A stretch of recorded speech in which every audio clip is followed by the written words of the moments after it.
স্বাগত জানাচ্ছি আপনাদের দুজনকেই রাজনীতির এপিঠোপিটের আজকের আয়োজনে। আমি মিরাজ মিয়া আপনার কাছ থেকে শুরু করি। সবশেষ আমরা যেই বক্তব্য আসিফ নজরুলের কাছ থেকে শুনলাম, আইন উপদেষ্টা পরিষদের বৈঠক শেষে জানালেন যে বিচার কার্যক্রম নিশ্চিত না হওয়া পর্যন্ত আওয়ামী লীগের সকল কার্যক্রম নিষিদ্ধ ঘোষণা করা হয়েছে। আপনারা সন্তুষ্ট? প্রথমত হচ্ছে আমরা আজকে একটি ঐতিহাসিক সন্ধিক্ষণে আমরা দাঁড়িয়েছি। আজকে জনতার আরেকটি বিজয় অর্জিত হয়েছে 5ই আগস্টের পরে। আমরা আসলে আপনি দেখেছেন যে ফেসিবাদ বিরোধী যে জাতীয় ঐক্যের অধীনে সকল ফেসিবাদ বিরোধী রাজনৈতিক দল থেকে শুরু করে সকল ফেসিবাদ বিরোধী সংগঠনকে নিয়ে আওয়ামী লীগের বিচার এবং নিষিদ্ধের দাবিতে যমুনাতে যে আন্দোলনটি শুরু হয়েছে, তাদের স্পষ্ট তিনটি দাবি ছিল। প্রথমত, আওয়ামী লীগকে একটি সন্ত্রাসী সংগঠন ঘোষণা করে তাকে নিষিদ্ধ করতে হবে। দ্বিতীয় দাবিটি স্পষ্ট ছিল যে আইসিটি আইনে সেখানে পরিবর্তন এনে আওয়ামী লীগকে দলগতভাবে বিচার করার জন্য একটি প্রভিশন যুক্ত করতে হবে। তৃতীয় দাবিটি ছিল জুলাইয়ের যে ঘোষণাপত্র সেটি জারি করতে হবে। আমরা আজকে কিছুক্ষণ আগে যেটি দেখেছি, আইন উপদেষ্টা একটি প্রেস বিজ্ঞপ্তিতে তিনি বলেছেন যে আওয়ামী লীগের তাকে হচ্ছে যে সন্ত্রাসী যে আইন আছে, যেভাবে ছাত্রলীগকে যে আইনের অধীনে নিষিদ্ধ করা হয়েছে, আওয়ামী লীগকে একটি সন্ত্রাসী সংগঠন হিসেবে তার যাবতীয় কার্যক্রম নিষিদ্ধ করা হয়েছে। এবং বিচারিক যে প্রক্রিয়া সেটি হচ্ছে আইসিটি আইনে সংশোধন এনে দলগতভাবে তাকে বিচার করবে। যে কারণে আমরা মনে করছি যে আমাদের যে প্রথম দাবিটি ছিল সেই দাবিটি অর্জিত হয়েছে। আমাদের যে দ্বিতীয় দাবিটি ছিল যে আইসিটি আইন সংশোধন করে আওয়ামী লীগকে আইনিভাবে দলগতভাবে নিষিদ্ধ করতে হবে, সেই দাবির প্রক্রিয়া শুধু তারা মেনে নিয়েছে। দ্বিতীয় আইনটিও আমাদের দ্বিতীয় যে দফাটি সেটির সাথেও আমরা উত্তর পেয়েছি। তৃতীয়ত হচ্ছে আমাদের যেটি যে জুলাই যে আন্দোলন হয়েছে, এই জুলাইয়ের যে ঘোষণাপত্র সেটি জারি করতে হবে। এক্ষেত্রে আইন উপদেষ্টা বলেছেন যেটি আগামী 30 কার্য দিবসের মধ্যে। কিন্তু আপনি জানেন যে ছাত্র জনতা বর্তমানে হোটেল ইন্টারকন্টিনেন্টালের সামনে যে আন্দোলনটি তারা করছে, তারা বলছে জুলাইয়ের যে ঘোষণাপত্র এটি আগেও বিভিন্ন তারিখ দেওয়া হয়েছে। যখন ছাত্ররা মার্চ ফর ইউনিটি করেছিল, আপনি জানেন 31শে ডিসেম্বর, সেদিন থেকে 15 কার্য দিবসের কথা বলা হয়েছিল এবং সরকার থেকে এসেছে তারা আগামী 1 মাসের মধ্যে কিংবা অল্প সময়ের মধ্যে তারা জুলাইয়ের ঘোষণাপত্র জারি করবে, সেটি দেখেনি। সেখানে এক ধরনের বিলম্বিত আমরা দেখেছি, সরকারের থেকে তেমন কোনো গুরুত্বপূর্ণ উদ্যোগ আমরা দেখিনি।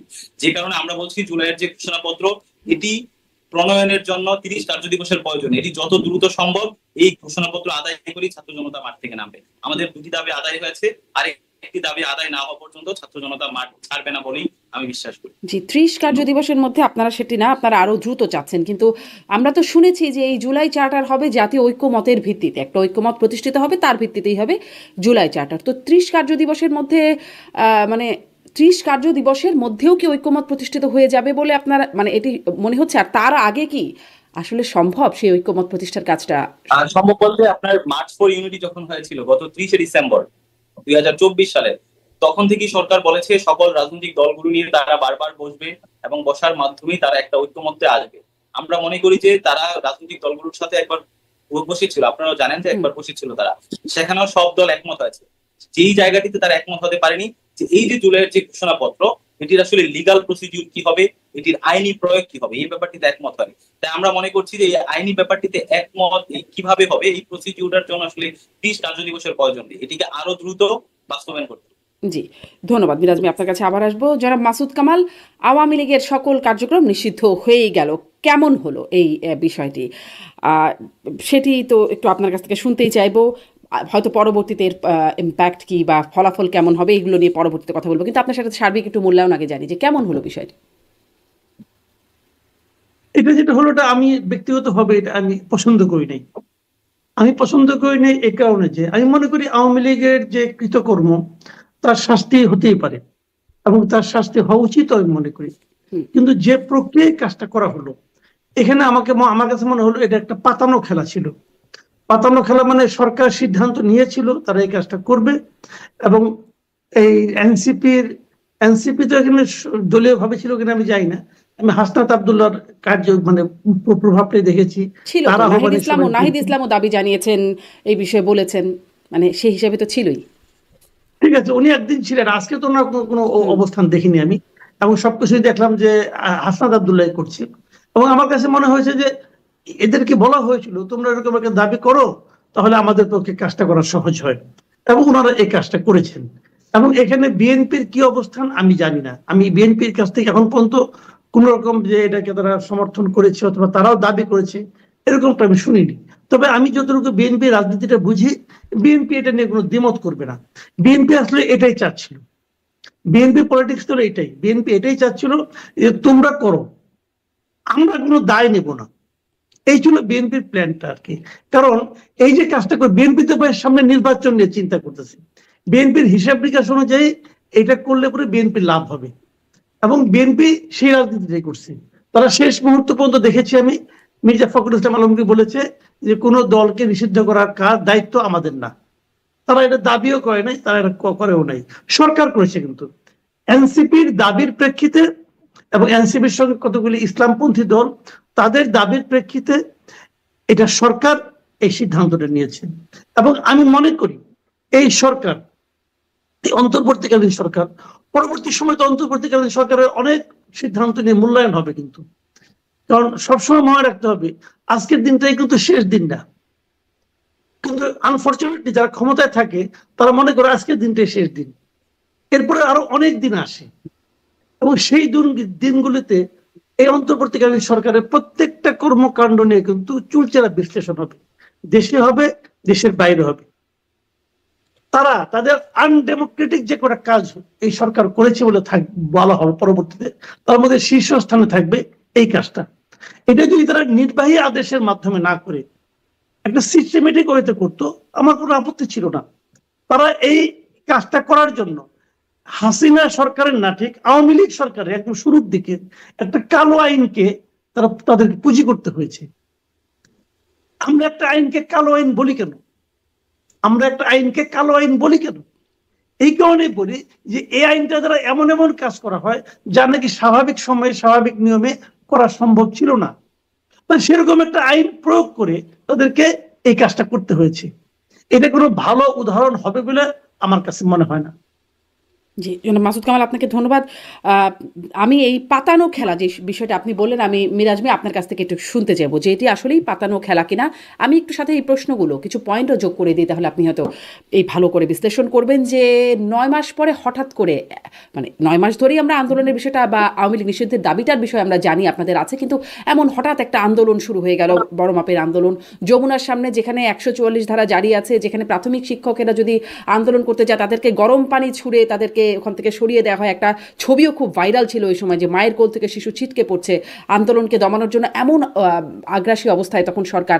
অথচ আপনাদের এই আন্দোলন যখন হচ্ছে তখন সেখানে শীতল পানি দেয়া হচ্ছে, উপর দিয়ে পানি ছেটানো হচ্ছে, খাবার পানি সরবরাহ করা হচ্ছে, 144 ধারা ভেঙে আপনারা করতেও পারছেন, মানে কিছুই একটা একরকম সহায়তা, প্রশাসনের আশ্রয় প্রশ্রয়ে আন্দোলনটা করা হচ্ছে। তাহলে কি আসলে পাতানো খেলাই, মানে সেরকম পয়েন্টে কি সমীকরণটা মেলে?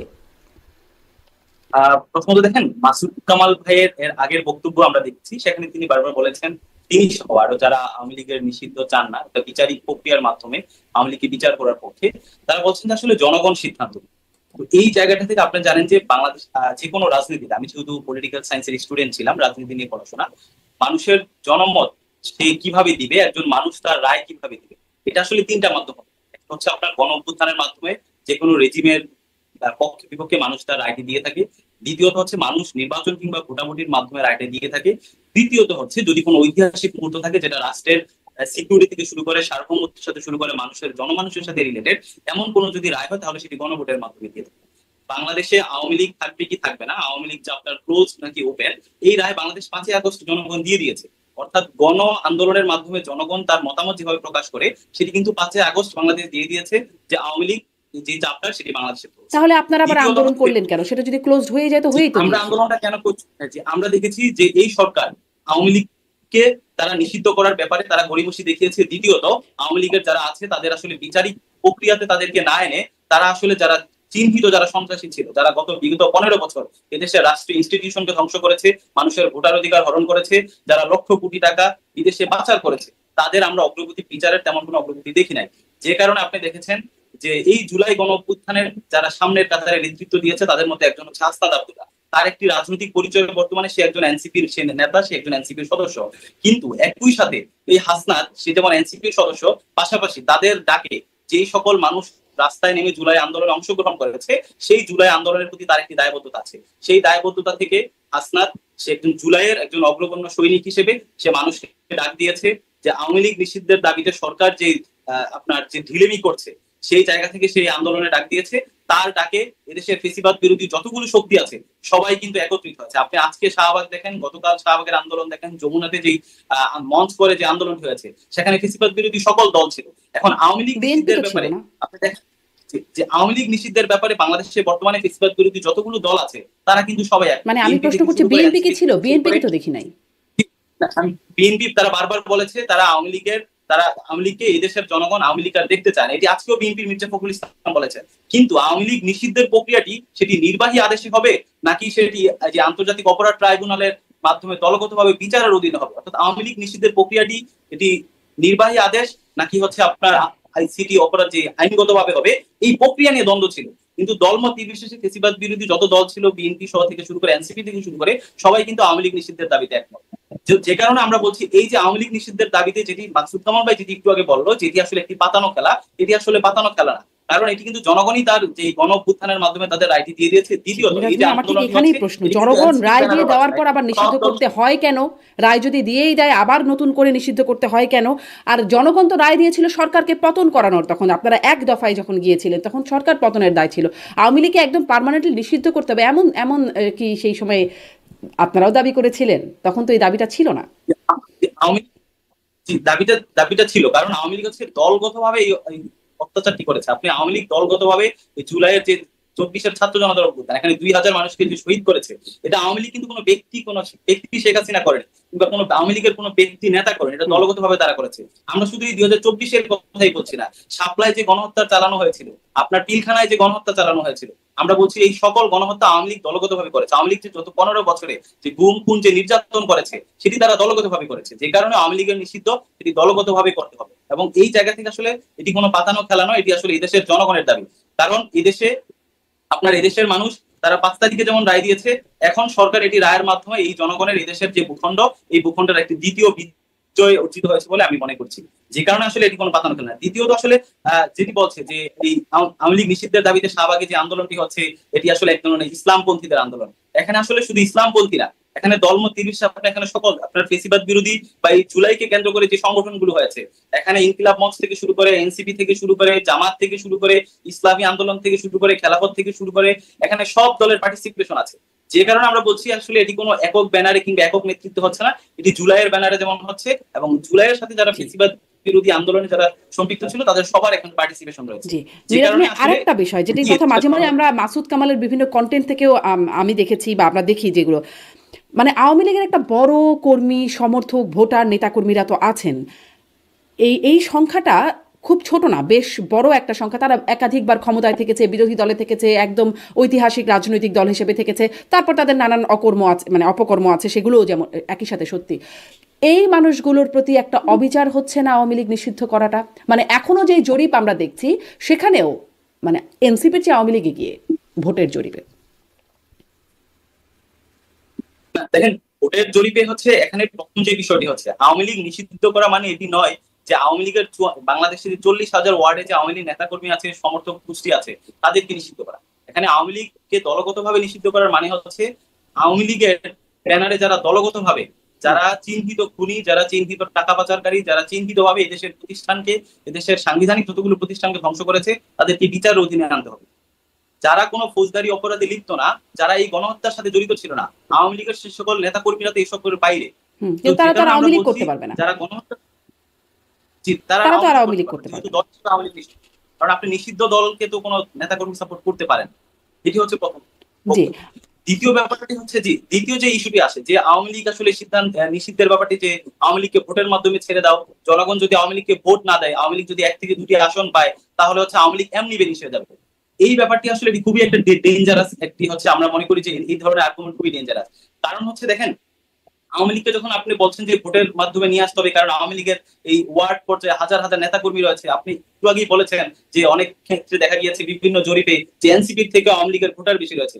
দেখেন, আওয়ামী লীগ একটি অনেক পুরনো দল হিসেবে আওয়ামী লীগের যদি এত জনসমর্থন থাকে, আওয়ামী লীগের এখন লাখ লাখ নেতাকর্মী আছে বলে আওয়ামী লীগ নিষিদ্ধ করা যাবে না, এই যুক্তিতে যদি আমি আসি, তাহলে আওয়ামী লীগের যদি নেতাকর্মী থাকি, তাহলে গত 3টি নির্বাচনে আওয়ামী লীগের এত সমর্থন থাকা সত্ত্বেও আওয়ামী লীগ কেন একটি ফ্রি ফেয়ার ইলেকশন তারা 3টি ইলেকশনে দিতে পারে? হয়তো তারা হেরে যাবে এই জন্য, তারা হারতে চায়নি এই জন্য। সমর্থন ছিল না।